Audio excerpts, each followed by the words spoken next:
Cyrus driver, Professor Ranjan, welcome back once again. We have yet another model of innovation to discuss, and what an inspiring one in the Arvind eye care system. To me, it seems, someone who's been able to take a great amount of risk in being able to break down a nuanced medical procedure into an assembly line operation. I mean, the first thing that strikes me is to have the stomach to be able to do that. Professor Ranjan, what to you seems to be the most, sort of important point to learn or take away from in this story? From this example, what I see is an immense passion and a need to do service. And that is driven and then followed up by research to deeply understand what exactly is needed, so that the intention of doing good is backed by solid research. Cyrus, let me twist that question in two ways and ask you, is the risk well worth an ideological inspiration like this? And can it, or the other way around, because it's an ideological inspiration, you're willing to take whatever risk to make that come true?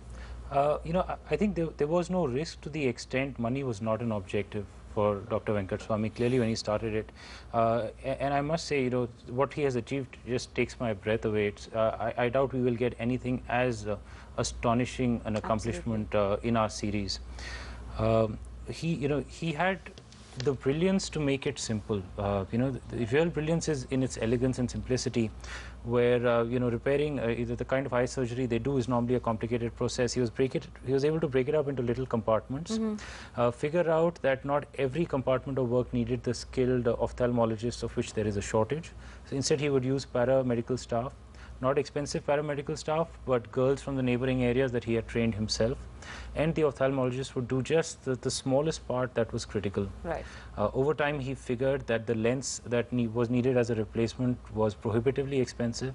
So they turned their attention to reverse engineering the lens and brought down its cost from $200 to $5. Right.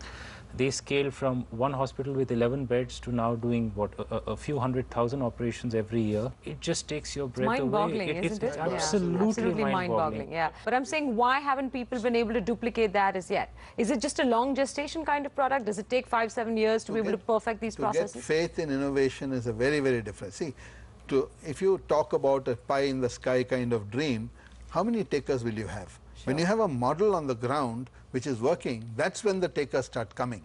So, but to make the first model is a huge uphill climb. Would you think such a model is intrinsic to? Sorry, you wanted to make a comment? Go ahead. I think about the question why we haven't seen it elsewhere is, I think this is one case where the innovation has come really from one very great visionary's raw, determination, stubbornness, and brilliance. And I think it's just tribute to a great man, and we don't have too many of those in other fields. I think Arvind Nitrale's success transcends not just the medical field, but if you see industry in India, we don't have such a groundbreaking, path-breaking example of scale either. Carlos Ghosn coined this firm called Frugal Engineering when he came to India, and he was talking about building a small car here, and he was talking about his collaborations with Indian automobile firms. We've seen some part of that happen in the private sector, this whole frugal engineering concept. In this story, maybe it was driven by an ideological conviction, the fact that these patients didn't have money, and so therefore there were social, environmental compulsions that sort of drove this story to happen. You think this frugal engineering thing is intrinsic to India, or is it intrinsic to all poor or emerging market economies? I don't think it is restricted only to poor countries. For instance, there's in the area of medical thing, there have been experiments in design of dealing with diabetes, for instance, in the UK, under the Design Council. And that's an exciting, exploration when they've actually, under Project Red, which is, well documented and available, it's something amazing which they have actually done. So it is not necessarily that you have to have a context only like India. I would disagree slightly to the extent, I think frugal engineering does present a larger opportunity to Indian entrepreneurs, because within our marketplace, the market for value products is far larger than advanced luxury products, and the reverse is true in the West, where innovation has traditionally thrived.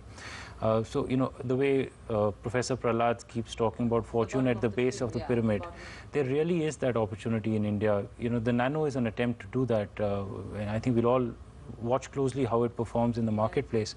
But there is an opportunity to come up with a no-frills, value product which sells in the tens of millions. I think we have many more no-frills products to discuss. We also have many more innovative products to discuss in this series. So I'm going to say goodbye to our guests right now, but we will come back next week with yet another innovation under the spotlight on innovation at work. Till then, goodbye. Thanks very much for watching CNBC TV 18.